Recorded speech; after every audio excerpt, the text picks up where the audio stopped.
Hello and a very good afternoon. You're now with me, Razi Ahmad, for TVS English News at 5. Let us begin with our top story. Sarawak is said to be the first state in Malaysia to introduce an Ombudsman ordinance. Deputy Minister in Sarawak Premier's Office, Integrity and Ombudsman, Dato' Dr. Juanda Jaya, said the motion will be moved in the next State Legislative Assembly for approval. Kita juga mencadangkan kepada pihak kerajaan negeri untuk segera dibawa ke DUN Negeri Sarawak, ya, diwujudkan ordinance Ombudsman peringkat negeri Sarawak, yang mana sebagaimana kita ketahui peringkat persekutuan ordinance seperti ini belum wujud. Yang Amat Berhormat Premier, ya, cukup berbangga dengan persediaan kita ke arah memperkenalkan ordinance Ombudsman negeri Sarawak. Cuma ada beberapa lagi pengukuhan akan dilakukan melalui sesi perkongsian dengan negara-negara maju seperti negara-negara Skandinavia, Hong Kong, Singapura dan sebagainya yang telah lama wujud akta berkaitan dengan ombudsman di negara berkenaan. Dr. Juanda said this after paying a courtesy visit to the Premier on Friday. Also present was the State Audit Director Rokia Sahat, who handed over the Auditor General's report book to the Premier. In addition, the Premier also received a courtesy visit from HSBC Bank Malaysia Berhad Vice Chairman Dato' Richard Lee Say Sin and HSBC Bank Malaysia Berhad Group General Manager Dato' Omar Siddiq. The approval and implementation of Budget 2023 will depend solely only on the power of voters this November 19th.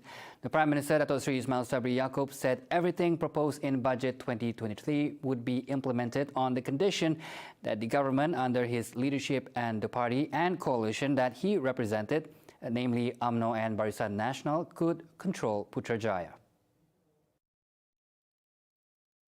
Budget 2023, amounting to 372.3 billion ringgit, tabled on October 7 by the Finance Minister Tengku Dato' Sri Zafrul Tengku Abdul Aziz, was the biggest budget in the country's history, which covered all Malaysians whether in the urban or rural areas. However, the budget had not been approved, hence it could not be implemented just yet.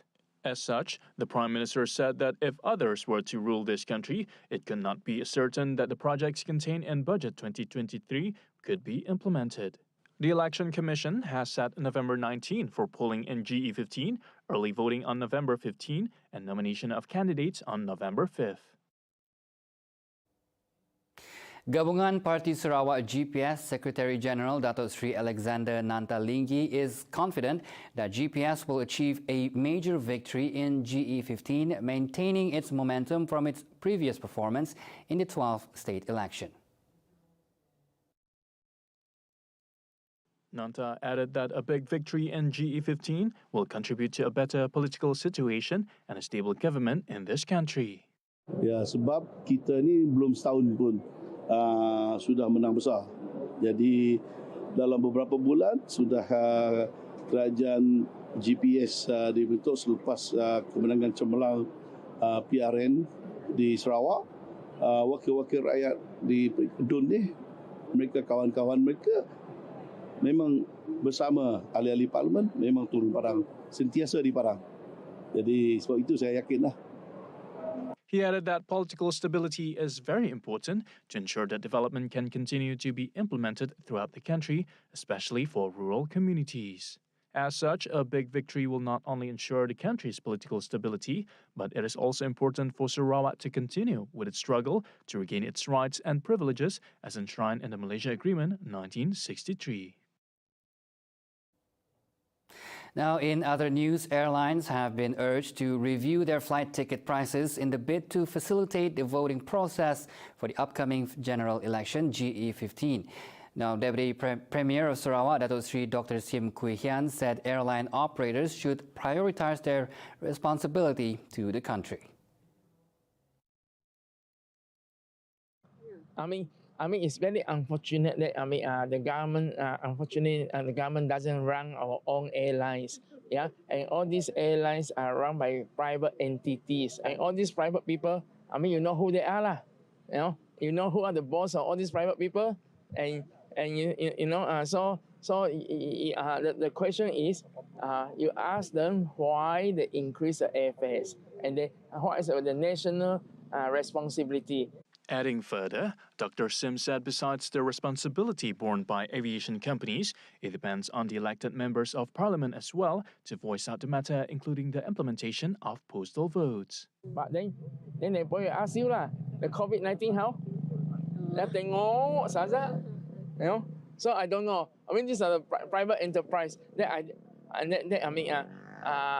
unless the government start owning our own airlines, and unless Sarawak government start our own airlines, otherwise something it cannot control. You know, then it's up to the member of parliaments in the future to talk about postal votes. You know, the current postal votes is only for selected countries. Yeah, I mean, whether they want to exercise that power to have postal vote within Malaysia or not, it's up to the member of parliaments. I can say, but I'm not even member of parliaments. Saya tengok saja, you know. He said this when met by reporters after the launch of the Deepavali night decorations at the Badangan White Cat statue on Thursday.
Welcome back.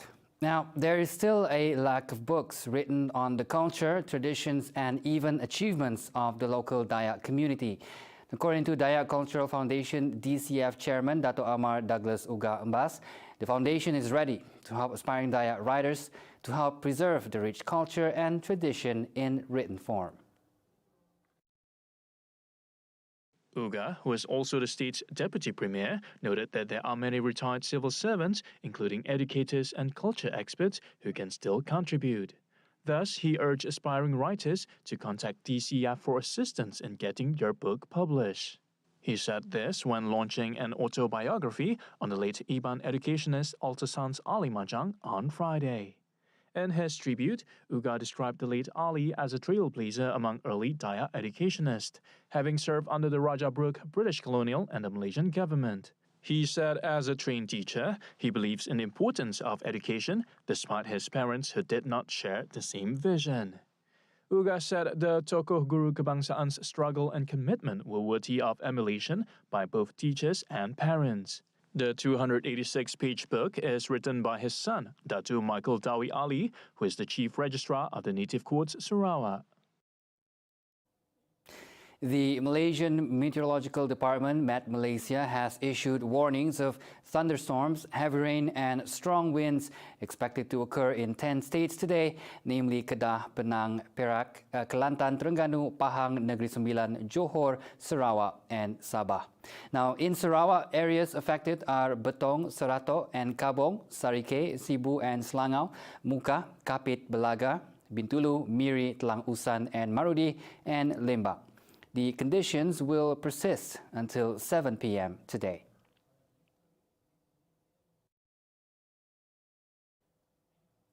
Now, British newspapers on Friday, October 21, were frantically speculating whether former Prime Minister Boris Johnson might bid to return to the job he quit in disgrace only 2 months ago, following the departure of Liz Truss.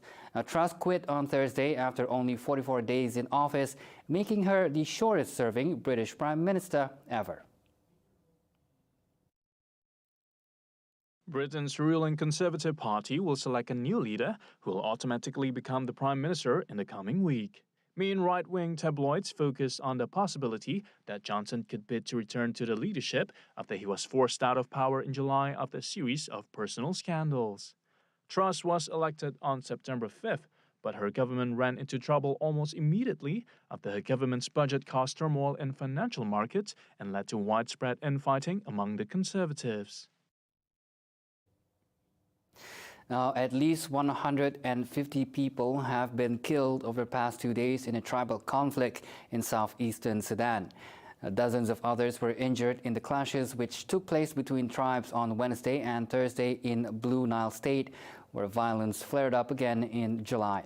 The clashes are the latest in a wave of tribal violence that has swept across the country despite the signing of a nationwide peace deal 2 years ago.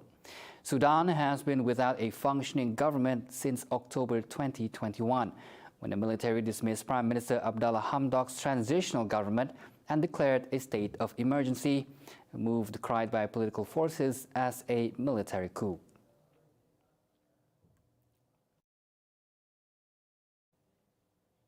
Now, TVS's new reality program, Getaran Jiwa, will be broadcast live tonight. And don't forget to catch the excitement, beginning with the Debaran Jiwa capsule at 7:30 p.m., followed by Getaran Jiwa live concert at 8:45 p.m. The public is also invited to catch the concert live at MBK Stadium, Bintawa. Now, for more information, follow Getaran Jiwa social media at linktree/Getaran Jiwa.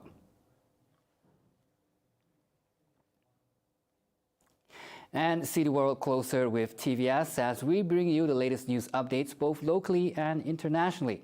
Just head on to our official website at tvstv.my or follow us on our social media platforms. And those were the updates on TVS News at 5. I am Razi Ahmad. Thank you for watching.